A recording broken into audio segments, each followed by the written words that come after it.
Hello, 10th graders. This is your textbook for Bible class. I'm Christy McFarling, for those of you who don't know, and I will be teaching Understanding the Times this year. This is what's called a worldview class. We will go over 6 of the main worldviews, and then we will talk about some disciplines and how each worldview views that discipline.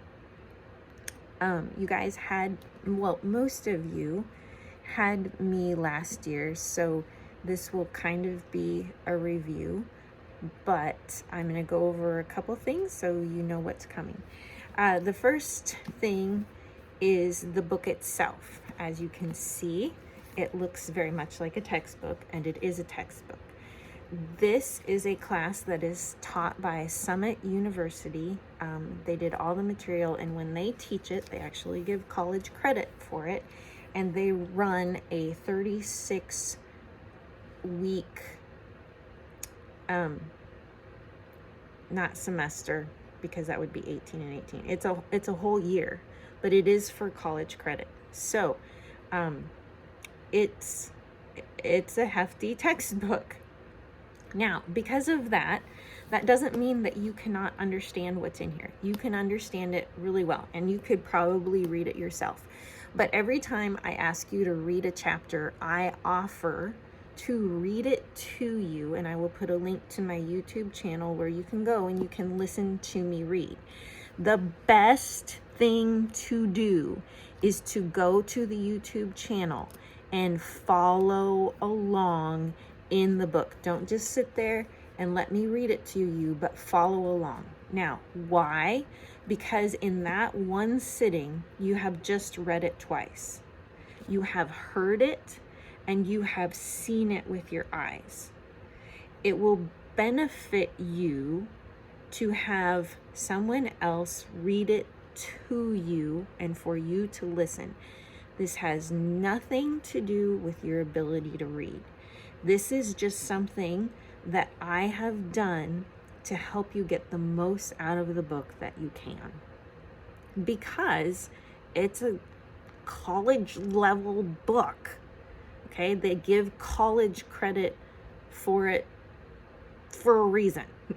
So, listen and follow along. I can't say that enough. Let me do that for you. Also, you can giggle at how I say people's names wrong, because it is really fun. You'll get to see my dog and my cats and listen to my husband clear his throat down the stairs, and it really carries through our house. Anyway, and I'll have different hairstyles. Oh boy. Okay, so reading, textbook, we got that covered. The other thing is that every chapter is a 6-day, I don't want to say ordeal. It's a 6-day experience. 3 to 4 days are spent reading and answering questions, 1 to 2 days for an activity, and 1 day for a quiz. And that's what we do for every chapter. Now, because we do not have 36 weeks to go over this, in fact, we will have 21 meeting times. We have 29 times for homework. Because of that, sometimes what I will be lecturing on, or what we will be talking about in class, is a chapter behind where you are actually at in your assignments. We might be discussing chapter 7, but you're already working on assignments for chapter 8. That's just how it goes. If you follow the syllabus, you'll see how it changes. And that'll just keep you grounded in, like, okay, where are we at? What are we doing? And always Google Classroom. Stay up to date with that. There are also some outside resources that we use as well as the book. One is the Bible. So you will have 2 specific printouts that are full of verses that I want you to have in a dedicated folder or 3-ring binder where you keep your notes. You will be referencing them at various times in each chapter for different reasons. Another outside resource that I use is YouTube, Netflix. Often I will take you to Summit U, which is a website. You guys, some of you went there last year.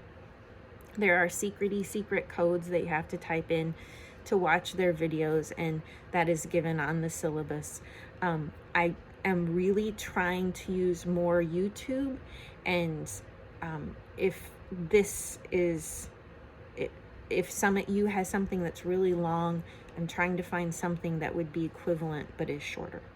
For that reason, you will be using some things from what's called the Daily Wire, and there is an app called the Daily Wire app.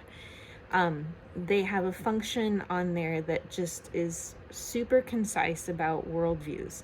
So I will probably be asking you to download that. Just wait for the information to come out. There you go. But it's great. Another place on the web that we go to is BillO'Reilly.com. He's pretty accurate, and sometimes I will ask you to go out and read a column, make some comments about it as an assignment. But obviously, I will tell you these things. I will tell you how to get to them, and most of the time I will say, here's the link to it. So, but just know that we're going to use some outside resources. Another outside resource is music. A lot of times I will ask you to listen to specific songs for a reason, and I would like you to do that. And there will be what's called reading shorts. This is another one of those, I read it, you listen to it. It's not going to be super long.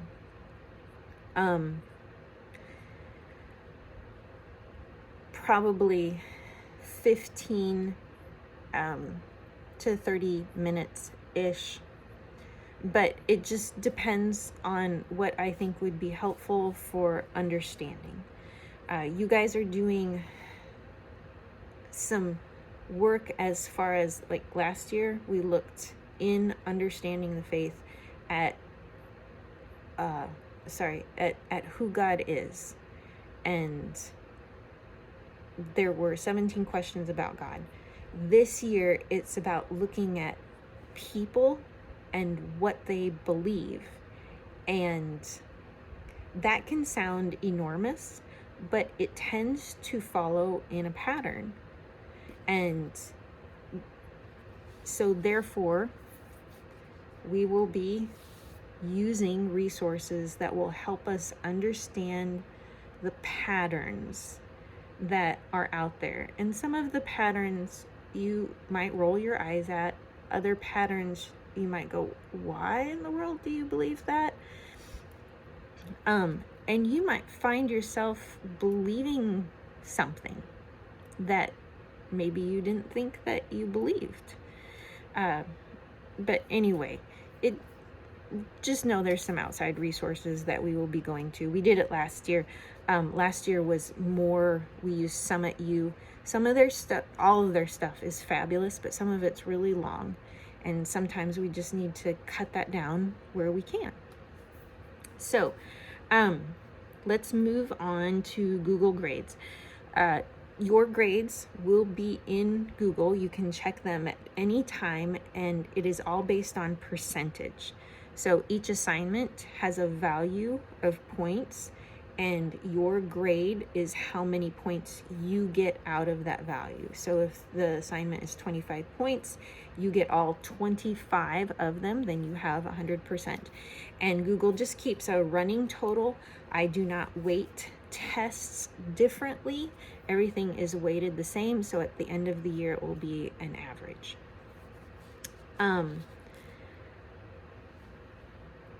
As I said, we are on the 6-day schedule.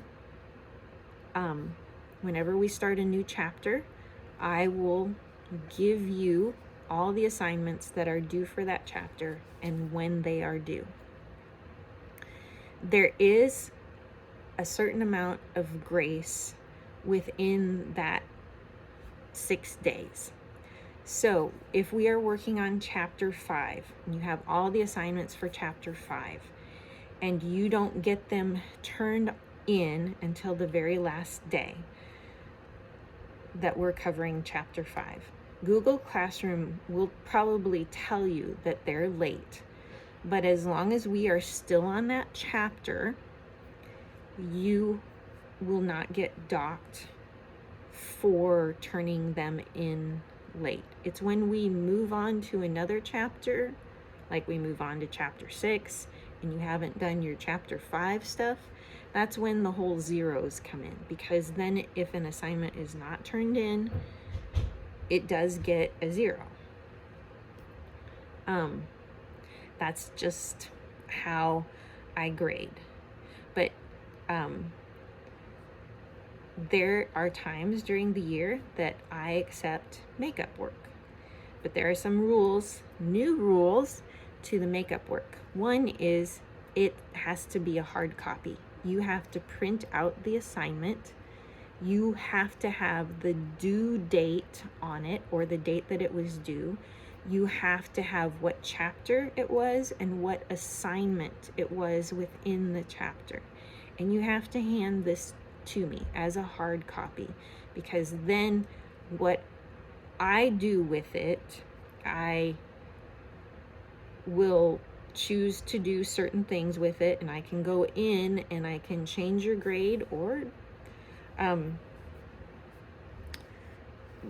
not change your grade depending on how you do the assignment. Like if you did an assignment, if you didn't do an assignment and it was months overdue, makeup time comes, you do the assignment, but you do it completely wrong, like you don't follow the instructions, it's gonna be a 0 either way. So in that case, I wouldn't change the grade, because you earned a 0 even though you did the makeup work, which sounds really harsh, but that's the way it is. You got to follow the instructions. You guys know that, you're 10th graders. And I know you're going to work hard. Let me rephrase that. I expect you to work hard. I'm working hard, and I expect you to work hard. And understanding this is going to take some hard work. Okay? Once again, this will be mostly a lecture class. We will discuss worldviews, and you are free to ask questions, but it is more about gleaning information and seeing it all. Next year, in 11th grade, is more discussion where you come with your thoughts. Okay, so I think that we have talked about everything other than excuse things. If your parent needs to excuse you from something, that's totally fine. Your parent needs to let me know, okay? I don't have a problem. I want moms and dads to be moms and dads. Just communicate with me. So we have talked about listening and following along with the book. We have talked about the 6-day schedule. We have talked about the outside resources. We have talked about grading and makeup work. And the last thing I want to talk about is a graph. Throughout the year, you will be working on a graph. It is taking what we learn in class, all the words, and condensing them to more of a picture so you can compare. It is an ongoing project throughout the year. So just know that's happening, but it's not really that hard. But it's always good to let you know that's what's coming, and I will expect it. And if you do not finish it, it's a big chunk of change that you're missing out on. So anyway, I am excited to see all of you on September 9th. and it's coming quickly. So until then, bye.